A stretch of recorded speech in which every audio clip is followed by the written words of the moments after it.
Hi hello ನಮಸ್ಕಾರ ಸ್ನೇಹಿತರೆ.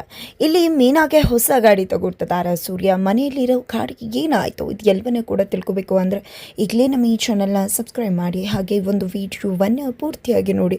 ಇಲ್ಲಿ ಶ್ರುತಿ ಅವರ ಅಮ್ಮ ಮನೆಗೆ ಬರ್ತಾರೆ. ಇದರಿಂದಾಗಿ ಫುಲ್ ಖುಷಿ ಆಗಿಬಿಡುತ್ತೆ ಶಾಂತ ಅವ್ರಿಗೆ. ನೀವು ಬರೋದೇ ಇಲ್ಲ ಅಂತ ಅಂದ್ಕೊಂಡಿದ್ದ ಅಂತ, ಮಗಳು ಹೇಗಿದ್ದಾಳೆ, ಹೊಂದ್ಕೊಂಡು ಬಾಳ್ತಿದ್ದಾಳೋ ಇಲ್ವೋ ಅಂತ ನೋಡ್ಕೊಂಡು ಹೋಗೋಣ ಅಂತ ಬಂದ್ವಿ.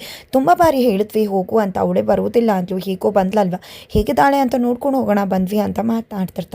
ಅದೇ ಟೈಮ್ಗೆ ಸರಿಯಾಗಿ ಹೂ ಬೇಕು ಅಂತ ಹೇಳಿ ಆರ್ಡರ್ ಕೊಟ್ಟಿರೋರು ಬರ್ತಾರೆ. ಈ ಕಡೆ ಹೂವಮ್ಮ ಅಂತ ಹೇಳಿ ಶಾಂತವ್ರನ್ನೇ ಕೇಳ್ತಿದ್ದಾಗೆ ಅವ್ರಿಗೆ ಒಂದು ರೀತಿ ಅವಮಾನ ಆಗುತ್ತೆ. ಮೊಳ ಹೂ ಕೊಡ್ತಾರೆ. ನಂತರ ಹೂವಮ್ಮ ಅಂತ ಹೇಳಿ ಶ್ರುತಿಯ ಅಮ್ಮ ಕೂಡ ರೇಗಿಸ್ತಿರ್ತಾರೆ. ಅಷ್ಟರಲ್ಲಿ ಶ್ರುತಿ ಮತ್ತು ರವಿ ಬರ್ತಾರೆ. ಯಾಕೆ ಬಂದಿದ್ದೀರಾ ಹಾಗೆ ಹೀಗೆ ಅಂತ ಮಾತಾಡ್ತಾರೆ. ಮನಸ್ಸು ದೊಡ್ಡದಾಗಬೇಕೇ ಹೊರತು ದೊಡ್ಡ ಜನ ಅಲ್ಲ, ನೀವು ದೊಡ್ಡ ಜನ ಅಷ್ಟೇ, ದೊಡ್ಡ ಮನಸ್ಸಿರೋ ಜನ ಅಲ್ಲ. ದೊಡ್ಡ ಮನಸ್ಸಿರೋ ಜನ ಆದಾಗ ನಾನು ನಿಮ್ಮ ಮನೆಗೆ ಬರ್ತೀನಿ ಅಂತ ಹೇಳ್ತಾರೆ. ಹಾಗಾಗಿ ಹೀಗಾಗಿ ಬರ್ತಾನೆ ಇರಬೇಡ, ಯಾವಾಗಾದರೂ ಒಮ್ಮೆ ಬಾ, ಚಿನ್ನ ಬೇಕು ಅಂದರೆ ಕೊಟ್ಟು ಕಳಿಸ್ಬಿಡ್ತೀನಿ. ಈ ರೀತಿ ಸುಳ್ಳು ಹೇಳಿ ನನಗೆ ಮೋಸ ಮಾಡಿದ್ರಲ್ವ ಹಾಗೆ ಹೀಗೆ ಅಂತ ಅಮ್ಮನ ತರಾಟೆಗೆ ತಗೋತಾರೆ. ಇದರಿಂದಾಗಿ ಶಾಂತ ಅವ್ರ ಮುಂದೆ ಅಮ್ಮಂಗೆ ಅವಮಾನ ಆಗತ್ತೆ. ಈ ಕಡೆ ಅವರು ತುಂಬ ಬೇಜಾರು ಮಾಡಿಕೊಂಡು ಹೋಗೇ ಬಿಡ್ತಾರೆ.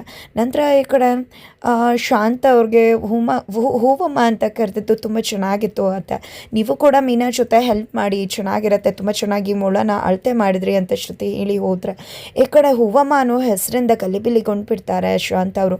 ಏನಾದರೂ ಮಾಡಿ ಹೂವಿನ ಅಂಗಡಿ ನಾವು ಇಲ್ಲಿಂದ ತೆಗ್ಸಾಕಿಸ್ಬೇಕಲ್ಲ ಅಂತ ಅಂದ್ಕೊಂಡಿದ್ದೆ. ಕಸ್ತೂರಿನ ಪ್ಲ್ಯಾನ್ ಕೇಳ್ತಾರೆ. ಬಟ್ ಕಸ್ತೂರಿಯವರು ಅಷ್ಟಾಗಿ ಫೋನಿಗೆ ಸಿಗುವುದಿಲ್ಲ, ಸರಿಯಾಗಿ ಅವ್ರನ್ನ ಕಾಂಟ್ಯಾಕ್ಟ್ ಮಾಡೋಕ್ಕಾಗೋದಿಲ್ಲ.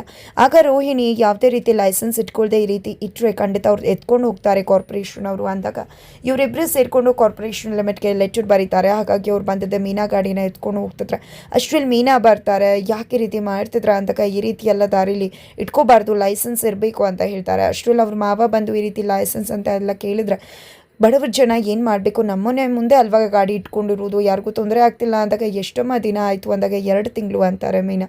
ಯಾರೋ ಲೆಟರ್ ಬರೆದಿದ್ದಾರೆ, ನಿಮ್ಮ ಅಂಗಡಿಯಿಂದ ತೊಂದರೆ ಆಗ್ತಿದೆ ಜನ ಸಾಮಾನ್ಯರಿಗೆ ಅಂತ. ಅಂಥದ್ದಾಗೆ ಈ ಕಡೆ ಶಾಕ್ ಆಗ್ತಾರೆ. ಯಾರು ಅಂತ ಕೇಳ್ತಾರೆ ರಂಗನಾಥ್ ಅವರು. ಆದರೆ ಲೆಟರ್ ತಂದಿರೋದಿಲ್ಲ. ಹಾಗಾಗಿ ರೋಹಿಣಿ ಮತ್ತು ಅವ್ರ ಅತ್ತೆ ಶಾಂತ ಸೇಫ್ ಆಗ್ತಾರೆ. ನಂತರ ಗಾಡಿನ ಎತ್ತು ಹಾಕ್ಕೊಂಡು ಹೋಗ್ತಾರೆ. ತುಂಬ ಕಣ್ಣೀರು ಹಾಕ್ತಿರ್ತಾಳೆ ಮೀನಾ. ಅಷ್ಟರಲ್ಲಿ ಸೂರ್ಯ ಬಂದಿದ್ದೆ ಏನಾಯಿತು ಅಂದಾಗ ಈ ರೀತಿ ಆಯಿತು ಅನ್ನೋ ವಿಷಯವನ್ನು ಕೂಡ ಹೇಳ್ತಾರೆ. ಇದರಿಂದ ವಿಚಾರ ಮಾಡ್ಕೋಬೇಡ, ಯಾರು ಕಂಪ್ಲೇಂಟ್ ಕೊಟ್ಟಿದ್ದು ಅಂತ ಗೊತ್ತಾದರೆ ಅವ್ರನ್ನ ಖಂಡಿತ ಬಿಡೋದಿಲ್ಲ ಅಂತ ಹೇಳಿ ಫ್ರೆಂಡ್ಸ್ ಹತ್ರ ಹೋಗಿದ್ದೆ. ಆನ್ಲೈನಲ್ಲಿ ಹೂವಿಂದು ವ್ಯಾಪಾರ ಮಾಡಿದ್ರೆ ಹೇಗಿರುತ್ತೆ, ಮೀನಾಗೊಂದು ಹೊಸ ಗಾಡಿ ತೊಗೊಳ್ಬೇಕು ಅಂತ ಹೇಳಿದಾಗ ಫ್ರೆಂಡ್ಸ್ ಎಲ್ಲ ಜೊತೆಗೂಡಿ ದುಡ್ಡನ್ನು ಕೂಡ ಕೊಡ್ತಾರೆ.